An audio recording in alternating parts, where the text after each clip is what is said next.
Let's head to the voicemail of Truth and Reason.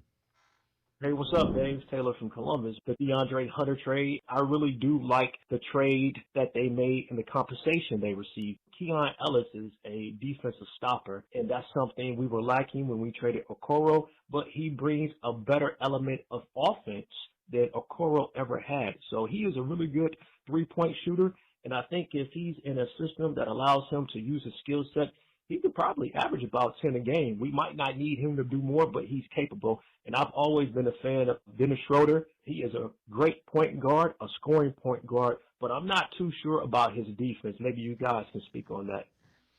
As always, appreciate all of the voicemails. What about it, Sam? I'll defer to you here. Well, the caller was right on about Keon Ellis. He's probably a guy who just needs to be in the right system. He is an excellent defender on the wing.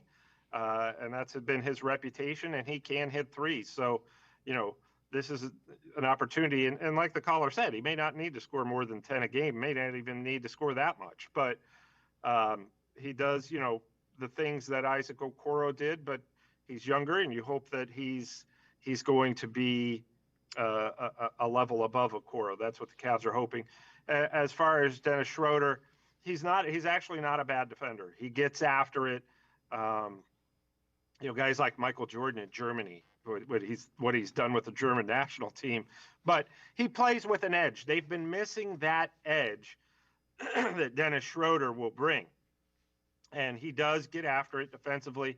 If you remember maybe the week before, a guy got into it with Luka Doncic because he was defending him, even though Luka Doncic got like 6 inches on him, and getting in his face and all that kind of stuff. So Dennis Schroder will bring that kind of defensive edge to the Cavs. But as the caller said, yeah, his strength offensively